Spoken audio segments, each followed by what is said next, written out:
Becky is really annoyed with her childhood friend, but ever since he threatened to commit suicide, she's changed. She's become so indulgent towards him. Even when he scratched my face, she just shielded him behind her. He's close to death. Who cares about these petty issues? So, I let it go and quietly left her world. One late night, she saw one of the most powerful women in her circle announce her relationship. I was there, wearing a fine men's shirt, nestled beside the woman, kissing her cheek. It was pouring rain that night, but Becky went crazy and came banging on her door. "Baby, I know you're just trying to make me mad. Come out, let's talk, please."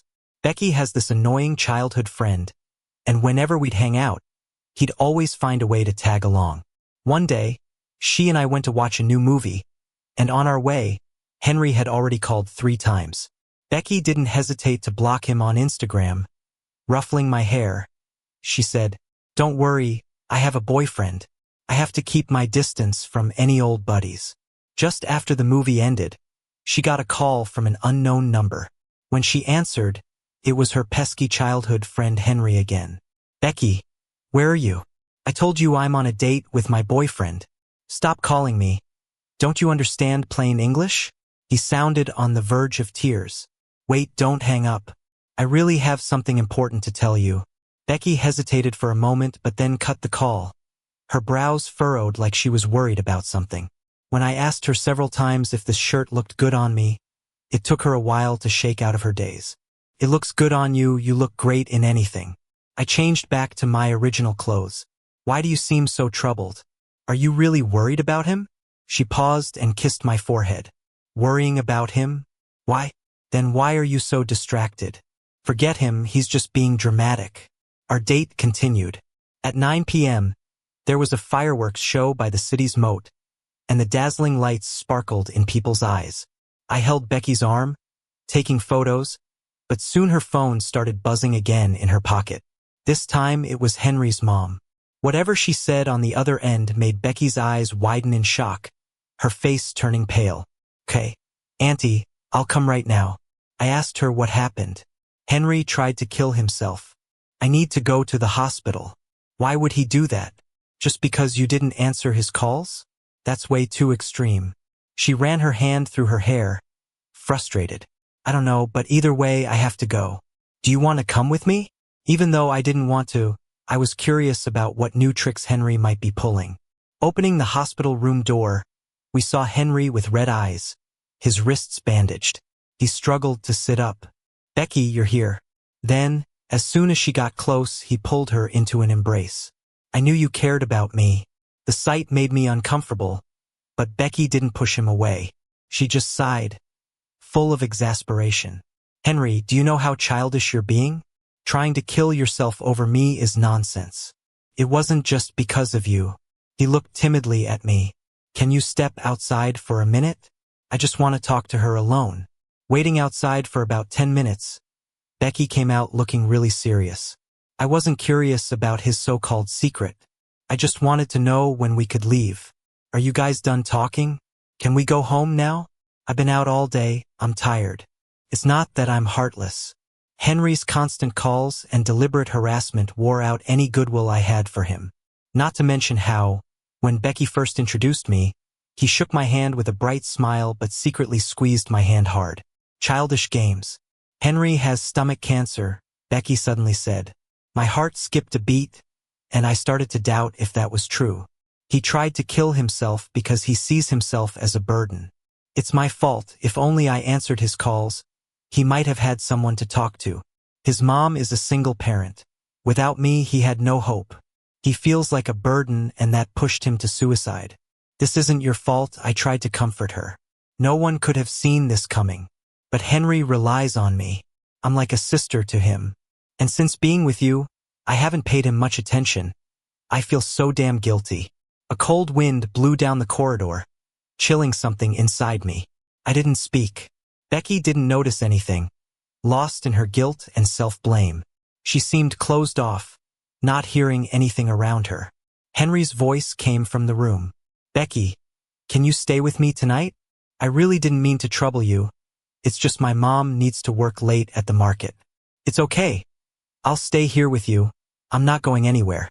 Started pouring rain outside again. I checked my watch. I'm heading back. Go ahead. She was still bent over, tucking Henry in, not even looking at me. His eyes were glued to her, full of dependency. If this woman wasn't my friend, I might have been moved by this cozy scene. It's 10:30 now. I reminded her, Becky, are you really going to let me go home alone? Henry mumbled softly, bro, I get off work at 11 usually, and I always go home by myself. I glanced at him. If you don't have a girlfriend to walk you home, that's not my problem. Becky frowned, pulling out her phone and scrolling through her contacts. Let me have Molly take you home. She's my bestie and she's pretty free usually. Molly, a star at our university and also a young elite from a city's wealthy circles. Becky is currently working at Molly's family's company. Molly, what are you up to? Do me a favor. A lazy voice answered on the line. It's late, I'm gonna sleep. Can it wait until tomorrow? I never expected her to go to bed so early, but I wasn't interested in bothering anyone late at night. I told Becky. Forget it, I can get back by myself, no need to hassle anyone else. Becky was about to hang up when Molly jumped in. Wait, were you thinking I could help out? Could you come over and take my boyfriend home? I'll treat you to dinner later, how about that? Sure, send me the location. She jumped right at the chance for a free meal. Felix, wait for her here. All right? I'm going in to check on Henry. Becky gave my head a comforting pat and turned into the hospital room. I was left frustrated, pacing around in agitation. Becky often joked about how Molly was a heartbreaker, so it surprised me how chill she was about Molly taking me home. But Becky was super confident, telling me, Molly might be a bit carefree, but she's reliable. Don't worry about it. Molly showed up faster than I expected. She had that eye-catching face, and when she smiled, her eyes seemed to hint at some mischief. I waved her over, Molly, over here. Felix. Yeah. I nodded. Thanks for helping out. She chuckled lightly, no problem. I went back to the hospital room to find Becky. Henry was clinging to her arm, and he smiled when he saw me come in. Bro, you haven't left yet? I ignored him and turned to Becky. She's here to pick me up. I'm heading out. Becky nodded towards Molly. Take care of my boyfriend. All right? Molly smirked. Don't worry. I'll take good care of him. I couldn't tell if it was my imagination, but it seemed like her words had a double meaning. She grabbed my bag. Let's go. I'll get you home. We walked to the underground parking lot, and Molly opened the car door for me. Thanks. I got in and she moved over to the driver's seat. Still thinking about what happened at the hospital, I stared out the window, completely missing her telling me to buckle up. A whiff of cedar hit me as she leaned over to fasten my belt for me. I glanced down and locked eyes with her deep, dark gaze. Felix, is it fun pretending not to know me? My scattered thoughts snapped into focus. I gave her a slight smile. Long time no see, sis. After my parents divorced, my mom sent me to live with her best friend, who was Molly's mom. I lived there for 7 years, from age 10 to 17. Molly's just a year older than me. I always called her sis during that time. When my parents got back together in my junior year, I moved out. Around then, Molly went off to college in another city. After that, we barely saw each other. It wasn't until I started dating Becky and got dragged to a friend's gathering that we reconnected. Molly seemed more stylish than before, but her attitude towards me was way different, cold and distant. I figured she had forgotten about the kid who used to wait outside her classrooms every day to walk her home. So, I pretended not to recognize her too. I never expected her to come pick me up today. Oh, so you do remember me. The streetlights flickered through her pale fingers as she drove. Yeah, how could I not? But you ignored me the other day. She laughed but didn't really answer. Felix, your choice in girlfriends seems a bit off. I shot her a look. Oh, and you've got high standards for boyfriends? Sorry, I'm single, so that ain't an issue for me. I didn't buy it. Single? Really? Back in high school, she was super popular with guys. She'd get love letters left and right. Thanks to her, even some girls used to give me snacks to get on her good side. When I was in junior year, I heard my mom chatting with Molly's mom about her getting a boyfriend in college. I sulked for days. So her saying she's single now left me doubtful. Why would I lie to you? Fair enough. As I got out of the car, the door handle stuck. Leaving without exchanging numbers? Not long after getting home, Becky called me. Did you make it home safe? Yeah, I'm home. You're not coming back tonight? Nope. Henry needs someone, and I can't just leave him. You get some rest, don't worry about me. After showering, I checked Henry's latest post and was surprised. Yet not really. When we first connected on social media, his privacy settings kept me from seeing any updates. Nothing compares to your companionship. It was accompanied by a picture of Becky sleeping next to his hospital bed. There was a peace sign hand gesture near her head. The caption had a weirdly smug vibe to it. Suddenly, I got a bunch of notifications on my feed. Molly had liked several of my old posts, but strangely skipped over the ones with Becky, our couple photos, and lovey-dovey stuff. I had no idea what she was getting at there. A few days later, Henry got discharged. According to reports, he was already in the late stages of stomach cancer. Doctors advised against further treatment.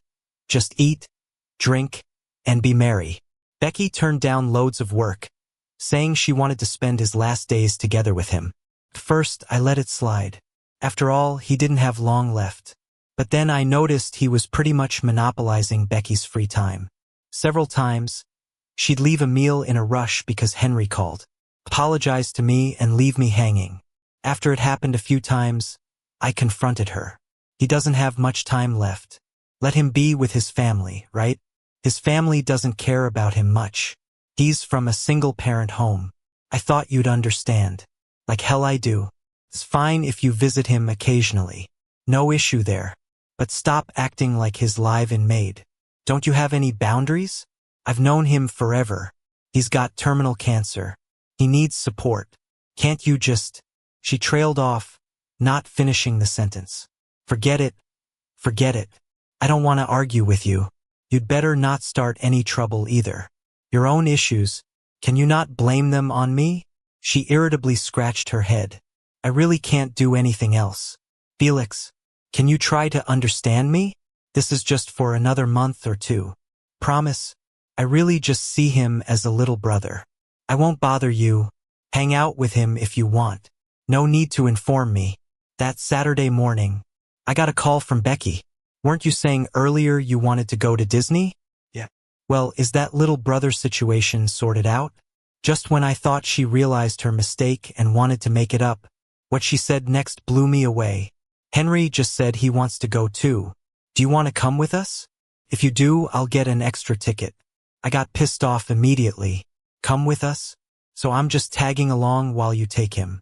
Sounds like I'm the third wheel here. No, I'm not going. Why not? Haven't you always wanted to go?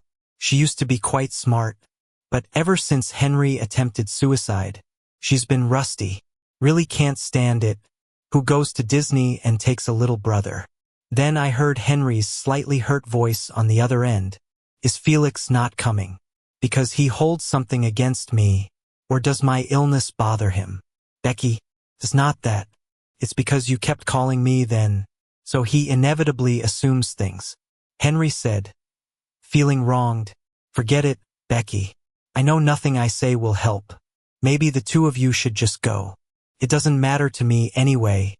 Don't worry about my feelings. Hearing that, Becky felt guilty again.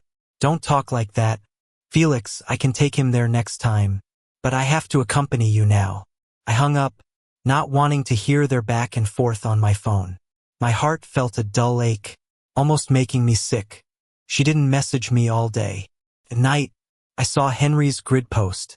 Almost every picture showed Becky clinging to his arm, head resting on his shoulder, looking like a couple in love. The caption read, "You're the best to me."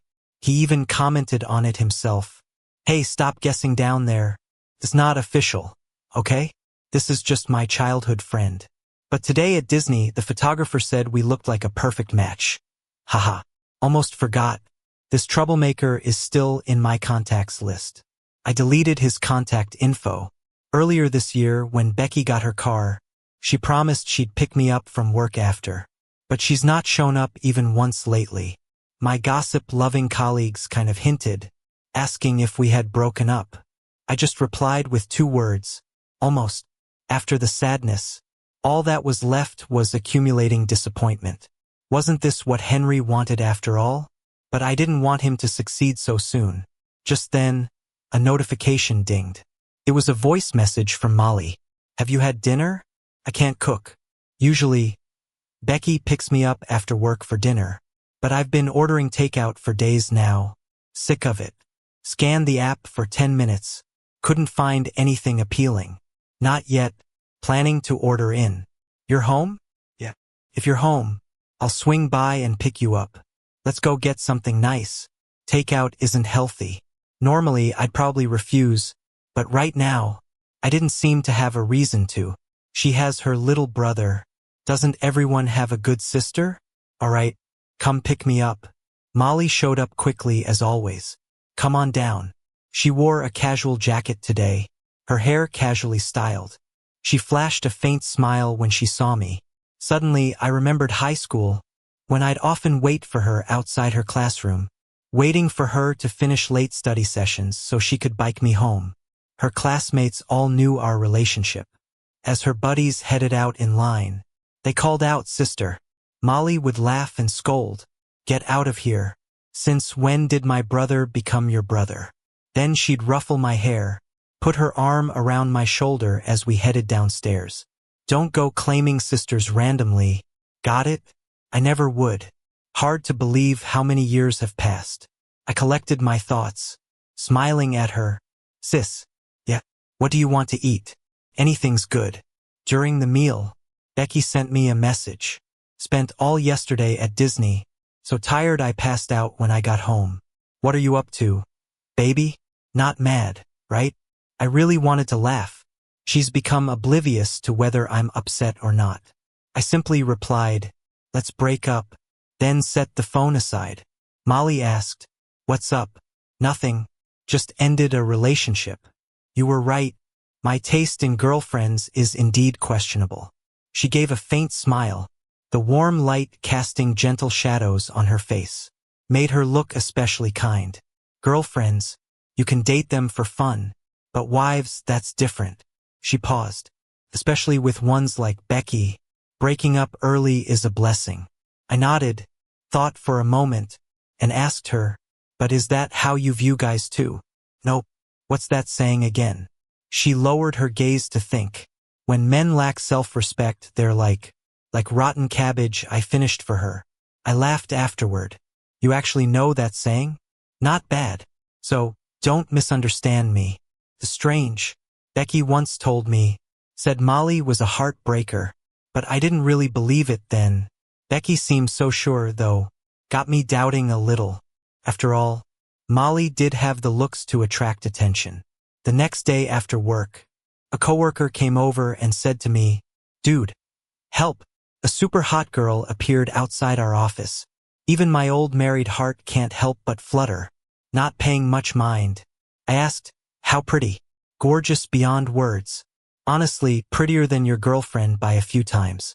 Then he showed me a sneaky photo he took. Though I guess she was there to pick up her boyfriend, probably Molly, I thought. In coming down, I spotted that familiar yet unfamiliar figure in the distance. "Hey, beautiful." She walked towards me with a smile. "Only been a couple of days, and you're already this cheeky? No, you have no idea. You single-handedly blew up our company's chat group. Remember those high school breaks? Molly would pass by my building on her way to the snack shop. She'd always stop to give me some treats, causing quite the commotion on our floor. After she'd leave, I'd share the snacks with my friends, and they'd say, "Felix, I'm so jealous. Your sister is not only the school beauty but treats you so well." Made me feel pretty good. It's been years since then, and she still draws attention. "So why are you here? To pick up your boyfriend?" She looked at me. "To pick you up." That night, she took me out for dinner, and we talked for a long time. The initial awkwardness faded away quickly. "Picking me up after work? Huh?" I tilted my head. "That good? Huh?" She chuckled. "What's so good about that?" I had a couple of messages from Becky. After I broke up with her, I hadn't responded. She wrote, "Didn't we agree not to casually say the words breakup?" I know you're just throwing a tantrum, but I completely disagree with the breakup. Please respond, babe. I know you're mad. Mad that I haven't been there for you, haven't kept promises to pick you up after work. So I've got a girlfriend to cover for me. In the meantime, she'll pick you up while I'm with Henry. Followed by a few lovey emojis. Her solution was pretty one of a kind. I replied, as long as you're happy, I'm fine. But I hoped she knew my relationship with her. Becky replied, I know, Molly told me you've lived at her place for 10 years. That's why I trust her. She'll treat you like a brother just like I look after Henry. That's hard to judge. I put my phone away and asked Molly. So, Becky asked you to pick me up? You could say that. She grinned, tapping her fingers on the steering wheel or not. I was puzzled. Why, you don't want me picking you up? Nah, I'm cool with it. Didn't you also pick me up after school back then? But those times were simpler. The joy of wind rushing past as you cycled downhill. In the days that followed, Molly picked me up consistently, took me out to eat. Becky, on the other hand, seemed to vanish. I didn't bother chasing her down until half a month later, on my birthday. Becky suddenly showed up at my door, holding durians in one hand and a cake in the other. She joked, if you don't open up, the property management might kick me out for the smell. After setting down her things, she hugged me immediately. I pushed her away coldly. Ha! My colleagues celebrated at work already, I thought. Are you that stubborn? Colleagues can't compare to a girlfriend. It was my bad, not coming to you. I wanted to make it up on your birthday. Silly, did you think I forgot? Don't give me that. Aren't you going to be with your good brother? No, and she paused, he's actually here to celebrate with us. Something about her words didn't register until Henry jumped in, yelling, Happy birthday, brother. With a loud pop, his party popper scattered confetti everywhere. Suddenly, even the not-so-sweet air felt a bit stifling. If he wants to put on a show, I'll play along one last time. I know you've had misconceptions about me. You're Becky's favorite. I've really intruded on her time with you, sorry, he said, tears welling up. Becky quickly managed the tears with tissues, in a well-practiced manner. Don't cry, Henry. Felix isn't unreasonable. I crossed my arms, watching him. Unfazed, he continued, after I leave, you'll have Becky all to yourself. Enough, today's my birthday, not an apology session. I wasn't moved, though Becky teared up, asking, you guys handle the cake? I'll open the durian. Henry chimed in, I'll cut the cake. No need, I replied. Annoyed, he insisted, brother, let me, or are you going to hold a grudge after my apology? I stopped. Stop the act. Aren't the fake tears tiring? Your apologies don't count for anything. His expression changed. Ha, so what? Becky can't stand my tears, you know? Sitting by the coffee table, he said defiantly, you can't stop me from joining you guys, and you can't stop me from cutting the cake. I grabbed the plastic knife before him, not expecting he'd snatch it back with a sudden fierce energy, unlike his earlier feigned fragility. In the scuffle, I got a cut. I touched my chin, it was bleeding. Momentarily shocked, he said, your face, and I slapped him, a sharp smack ringing out, you don't have stomach cancer, it's brain cancer, right? Becky rushed in. Seeing the scene, Henry clutching his cheek. Becky, I accidentally cut Felix's face. I'm sorry. I lifted him by the collar. Stop crying at every little thing and just explain. Enough. Felix. Becky snapped, interrupting me. She sheltered Henry, glaring at me like I was some beast. He's dying. What's there to argue? Her eyes showed deep disappointment. He's got so little time left, and you're making a big deal out of a scratch? It's just a little cut on your chin. Is it seriously more important than his life? If I was just disappointed in her before, now I'm utterly disgusted. I want to shove her head into a cake to wake her up. Henry's still alive. But that clear-headed Becky who used to be all about me? She's dead for good. I grabbed the cake and slapped it on her face. Get out. I'm done. Becky coldly said, let's break up. I was gonna say that if you didn't. After a loud door slam, all that's left is dead silence. Becky used to say, with me around, you'll never be wronged. Unfortunately, my biggest grievance came from her. I slowly crouched down in front of the sofa. Maybe it's the overwhelming grievance or the bottled-up disappointment. Eventually, it all broke free. But half an hour later, the doorbell rang again. I thought it was Becky and didn't plan to answer. "Get lost, can you? You're so noisy." But then Molly's familiar voice came through. "It's me, Molly." I opened the door pretending everything was fine and smiled at her. "Hey sis, what brings you here? I texted you from downstairs, and you didn't reply, so I came up. I hadn't checked my phone." I opened the door, turned around, but then she gently grabbed my wrist. She pulled me in front of her. What happened? The smile on her lips vanished, replaced by anger. "Who hurt you, Becky or her male friend?" Looking at her, I told her about all the crap that just went down. "Listen to me, you shouldn't be bothered by this trash." Soon after, she got a call. "All right, I'm on my way." I thought she was leaving for something, feeling a bit down. Unexpectedly, she was just going to the door for a cake, along with a bouquet of my favorite tulips. She handed them to me. "Congrats on ditching trash today. Happy birthday, Felix." On the other side, Becky took Henry to her place and calmed him down for quite a while. Henry said, "How about I go down and apologize to Felix? It seems like he's really pissed. He didn't mean to and he just slapped you." Felix was way out of line this time. At midnight, after a hard time settling Henry in her guest room, the doorbell rang suddenly. Her first thought was, it's Felix. But he's still mad. And if Felix came to apologize, she wouldn't be ready to accept it yet. Thinking of this, Becky went to the entryway. But as soon as she opened the door, before seeing clearly who it was, she felt a hot slap on her cheek. She winced in pain, holding her face, and then realized it was Molly standing there, furious. "Hey, what are you doing? What did I do to you? Who's your sister? Don't you know what you've done? Still got water in that head of yours?" Becky remembered Molly rarely swore. It was the first time she saw her this mad. As soon as her brain clicked, Becky got hit with a couple more punches. Dodging, she said, "All right, I get it, you're standing up for Felix, but hear me out. If your head's all mixed up, don't bother Felix. I don't care about your excuses. Aren't you reasonable? I thought of you as a sister."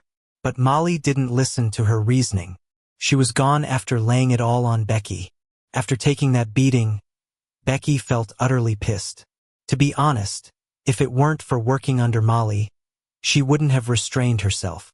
But thinking it through, she realized she was in the wrong. Back at Felix's place, she was too focused on keeping Henry, who has cancer, unbothered, that she didn't consider Felix got his chin cut too. Her mind's been all about Henry's stomach cancer lately. The spots where Molly hit still stung.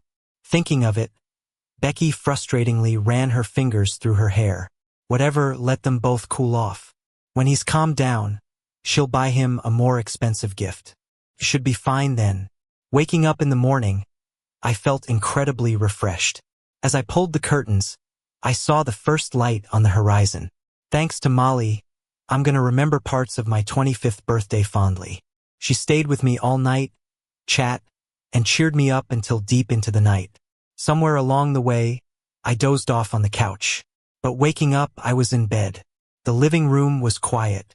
She was still there on my couch, legs curled a bit, one hand on her forehead, silent like a peaceful stone. Quickly, I grabbed a light blanket from the bedroom and gently covered her. Then I snuck into the kitchen to make 2 bowls of noodles. When I put the noodles in, Molly's voice came from behind. "Impressive, you can cook noodles now." I turned around, and she smiled warmly. "Not too bad. 3rd best in the world." I chuckled, but I can't guarantee they taste good. Back when I stayed at her place, she always made breakfast on weekends. Usually, she cooked noodles for me while I just waited in the living room. "By the way, I'm planning to move soon. Got any suggestions for a place?" "Sure." She came to my side. "Just depends on if you like it. The apartment I'm in now, Becky and I found it after graduating. That time, Becky wanted us to live together, but I didn't want to. We'd only been dating 6 months. In the end, she was on the 7th floor, I on the 10th.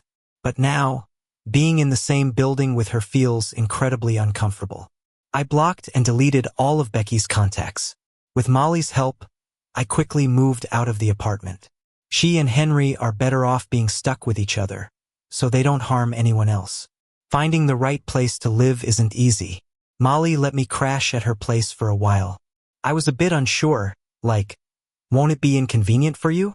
I mean, we're both grown-ups now. She chuckled. You never found it inconvenient those 10 years you stayed with us.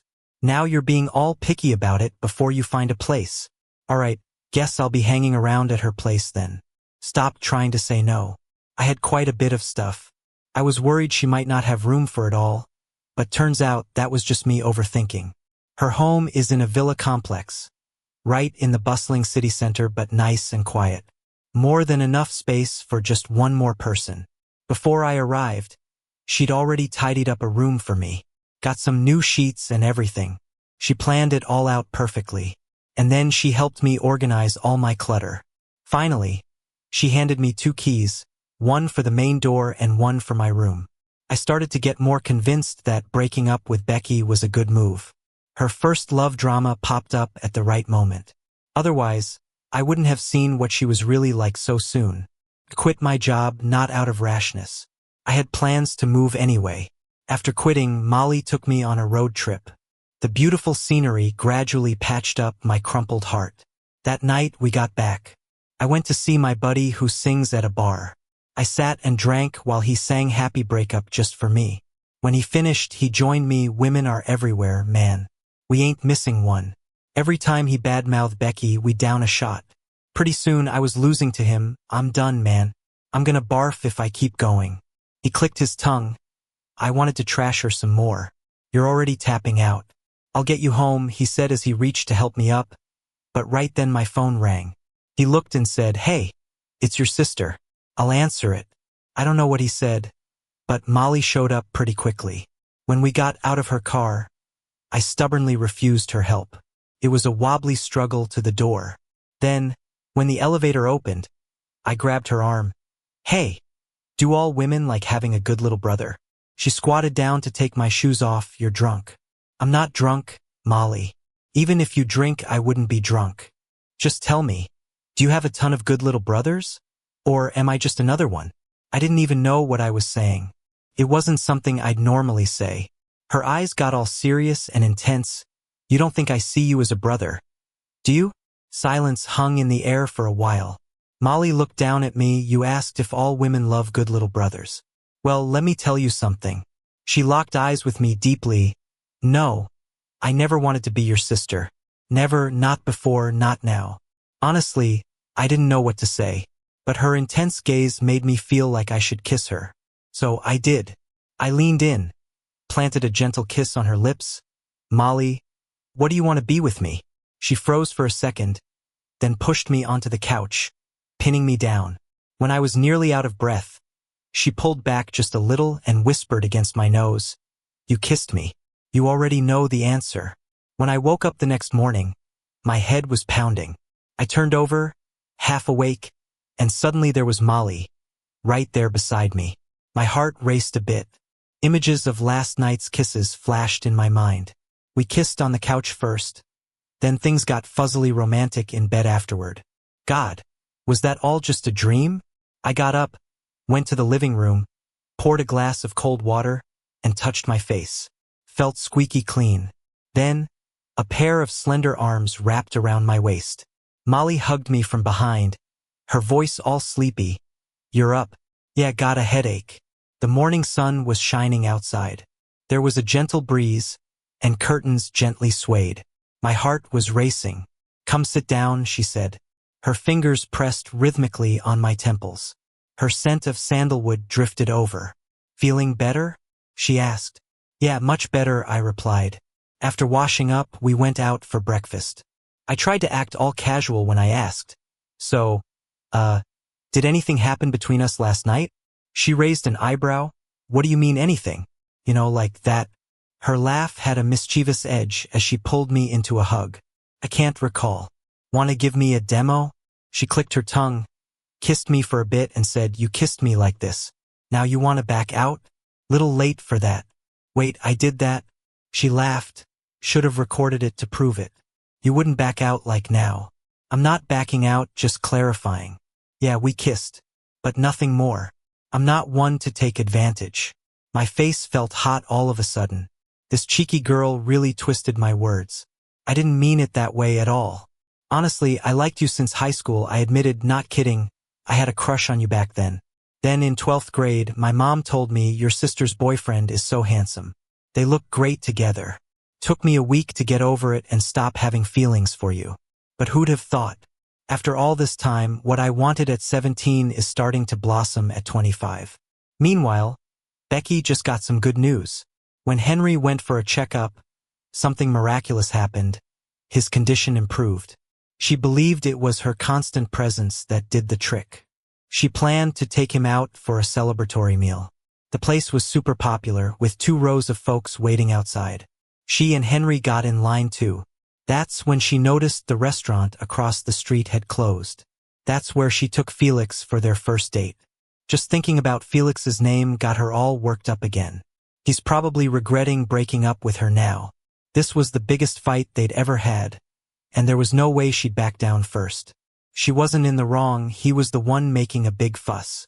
She was determined to ignore him for 2 months, so he'd learn to reflect on his behavior. As she was thinking this, she opened her phone and started scrolling through Twitter. Then she stumbled upon Molly's tweet from last week. With him now. Whoa, he got a boyfriend. She squinted to look closer, and in the next second, she felt like she was struck by lightning. Henry noticed something was off. He peeked at her phone and said with a cheerful tone, "Wow, Felix has a new girlfriend." His voice was unusually excited, but Becky frowned deeply. "I thought my brother just broke up. Would at least wait a year or 2 before dating again. Never expected him to find someone new so quickly." Henry looked puzzled. "Seems like he's still..." But she cut him off. "Don't jump to conclusions. He's probably just doing this to spite me. No way, they're already kissing." Just then, the restaurant called their number, and Henry pulled her by the arm to leave. "Come on, Becky, our table's ready." But Becky's face didn't look good, and she was at her wit's end. "No, I need to get to the bottom of this. Go ahead and eat. I'll catch up after I figure this out," she told her friend. She hadn't reached out to Felix in ages. Speeding in her car, she was texting him with one hand. "What's going on with you and her?" But as soon as she sent the message, a glaring red exclamation mark popped up. She hit the steering wheel in frustration and hurried to the 10th floor of his apartment. She knocked so hard her hand almost broke. But Felix didn't open the door. After some time of knocking, 2 cops showed up. They pinned her to the ground without a word. "You're under suspicion for harassment. You're making a mistake. My boyfriend lives here." At that moment, the door opened, but a stranger stood in the entryway. "Officers, don't listen to her nonsense. I just moved here recently, and I don't know her at all." Becky was in shock. She craned her neck to peer inside, but everything was unfamiliar. Felix had moved out. Her legs went weak, and she collapsed on the floor. She spent the night at the police station, refusing to believe the photos were real. The officers on duty could see her crying and just thought she'd been dumped. After listening to Becky's endless complaints, a young officer told her, "From a cop's perspective, I advise you to be smart about this. And from a man's perspective, I think you asked for it." On Monday at work, Becky was a mess. Her coworkers asked, "Didn't you sleep well? Why the dark circles?" She forced a laugh. "Haha, just stayed up late gaming." Finally, close to the end of the workday, she overheard coworkers whispering, "Wow, our boss's boyfriend is here." "No way, really? The boss has a boyfriend?" "Yeah. Didn't you see her post on Twitter with him before?" "How could I add the boss on Instagram at my level?" "Let me see, he's actually pretty handsome. Nice eyes." "Hey, Becky, want to take a look?" But Becky felt a sharp pain in her heart. "No thanks, maybe it's fake." She clung to a sliver of hope that Felix had come for her. It wasn't entirely impossible. With renewed spirit, Becky gathered her things and left the office. Felix was waiting in the corridor, but he didn't stop, walked straight past her towards Molly. Becky clenched her fists. He was supposed to come for her. What right did Molly have? She felt like a thief, not daring to confront Molly directly at the office, so she followed them. Felix, arm in arm with Molly, was saying something as they walked to the parking lot. Only then did Becky call out to him, "Felix." When he turned to look at her, his smile vanished, gaze unfamiliar. "Do you need something from us?" Becky was bitter. "Why didn't you tell me you're with her?" Felix found it amusing. "Who are you? Why would I need to report who I'm with to you?" "Felix, I'm sorry. I didn't know you'd be this mad." But Felix wasn't listening and got in the car. Molly's eyes were mocking. In that moment, she couldn't say a word. The first time Becky introduced Molly to Felix, she noticed he looked at Molly differently than others. It made her uneasy, so she tried hard to paint Molly as a heartbreaker, since Felix hated women who couldn't be clear in relationships. But now, she angrily slapped herself, realizing she was the one who handled things poorly all along. When she got home, she found Henry had arrived at some point. "Hey, those are Felix's slippers. Don't wear them." Henry glanced at her timidly. "What's wrong?" "Nothing." Becky tossed her briefcase onto the sofa in frustration. "Hey, I need to tell you something. Your condition's getting better, right? So, maybe it's time you move out of my place," she said. "I fulfilled all your wishes. Now hurry up and move back to your own home." Henry's eyes turned red again. Becky felt her tone was a bit harsh. "Sorry, I just need to have some alone time." She added, "Go back to your room for now." She downed several bottles of beer, trying to numb herself with alcohol. On her way to take a shower, while passing by Henry's room, Becky originally wanted to ask if he had packed his stuff, but accidentally overheard him on the phone with a friend. She stopped in her tracks. "What do I do? She's trying to kick me out again. I regret saying my condition improved."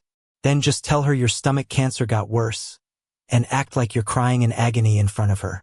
Do the whole routine again. She'll be under your thumb." Right when Henry responded with agreement, there was a bang as the door swung open. When he turned and saw Becky standing at the door, he was actually in shock. "So, your stomach cancer was all a lie? You've been playing me this whole time?" Henry tried to fake innocence. "No, Becky. Please let me explain." Becky threw him out. "You made me feel like a joke. Get out of here. I never want to see you again." 10 minutes later, his suitcase, packed with clothes, was tossed out. "Go and never show up in front of me again. If your stomach cancer was fake, I hope it becomes real in the future."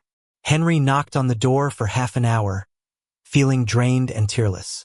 He knocked so much that the neighbors were stirred, but Becky still didn't come out. He tried to get help from a couple next door. "I'm her boyfriend. We had a fight and she kicked me out." The man said, "Nah, I remember the guy next door didn't look like you. He was way better looking." The woman gave Henry a side eye. "That day, when there were two guys arguing next door, I was listening in for a while. You must be the side piece, and you got some nerve asking us to help you knock on the door." She added, "Be careful or I'll take a picture and post it online." Henry felt incredibly embarrassed and slinked away with his suitcase. Becky was a mess at work for several days before she finally quit on her own. She completely resented Molly and naturally had no intention of staying under her command. Late one night, she found an old photo of her and Felix, and the more she thought about it, the more upset she became. She drove all the way to Molly's place, not caring about the rain as she dashed into it. At that moment, Molly's phone alerted her that someone was at her door via the smart doorbell. She glimpsed at Felix sleeping quietly next to her and checked the live video on the app. Outside in the pouring rain stood a drenched Becky, frantically ringing the doorbell. "Felix, are you in there? You left in a hurry that afternoon. Can we talk properly? I know you're just trying to upset me. I'm sorry. Okay?" Becky pushed her soaked hair back, looking a mess. "Molly, come out and explain. I trusted you to take care of Felix. You taking it out on me is one thing, but stealing him from me?" Molly's gaze turned icy as she watched the video, thinking, she just won't leave us alone. She got up and quietly left the room, making a call. Not long after, security arrived and escorted Becky away. Previously, Becky had visited looking for Molly, so the security recognized her as a friend of Molly's, which is why they let her in. But they hadn't expected this friend would go crazy at night, making it seem like Molly had stolen her boyfriend. The guard worried about keeping his job while also sighing at how even someone of Molly's status could have such poor taste in friends. He's scared, saying, making a scene till morning won't help. You should head back, or we'll call the police. Becky left, wandering aimlessly through the streets, passing through the bustling downtown area. She stopped when she saw people watching something on a giant screen in a posh commercial building. It only took one glance for her face to turn pale. Congratulations to MS, Molly and Mr. Felix on their engagement, wishing them a lifetime of harmony and happiness. Join the city in celebrating their engagement party tomorrow. Wow, they really look great together. Such a handsome couple. Molly's the second daughter of the company. Damn, she's quite the beauty. Someone whispered. I heard they grew up together, childhood sweethearts. Someone took a picture of a distraught woman standing beneath the screen, umbrella-less, crying her eyes out, looking utterly clownish. During Molly's first summer break from college, when Felix was fresh out of high school, she had planned a trip to Xinjiang with him, something he'd always wanted. But before they could set off, she received a text from him. Sis, I have a girlfriend. I won't be using this number anymore. She canceled the tickets to find him, reluctantly accepting that he really did see her as just a sister, though she harbored feelings for him she shouldn't have. The next time she saw him was at an insignificant gathering. He appeared just as she'd imagined, growing into a handsome young man. The moment she saw him, she was thrilled like never before. She just wanted to hug him right away. But there was someone really annoying standing next to him. She had never found Becky so unpleasant until now. She wished Becky would just disappear from the world. Crazy thought, right? But it didn't matter because they were together now, and she felt more like the outsider. So, she had to act all cool and distant. She worried that after they reconnected, she might intrude on him, and that would probably just cause him trouble. Luckily, fate gave her a break. Becky wasn't the right match for him. She was mad at Becky for being deceitful but also glad she had the chance to love him freely again. It seemed like making the same New Year's wish for 7 years finally paid off a little. She could finally tell him how much she adored him. With that thought, she stood on her toes and kissed his forehead. Where have you been? Felix asked drowsily. Did someone come by? No one, just go back to sleep, she replied. It was pouring outside. The rain kept falling, but she felt more at peace in his arms than ever before. Keep raining, keep raining. Once it stops, tomorrow will be a fresh, sunny day.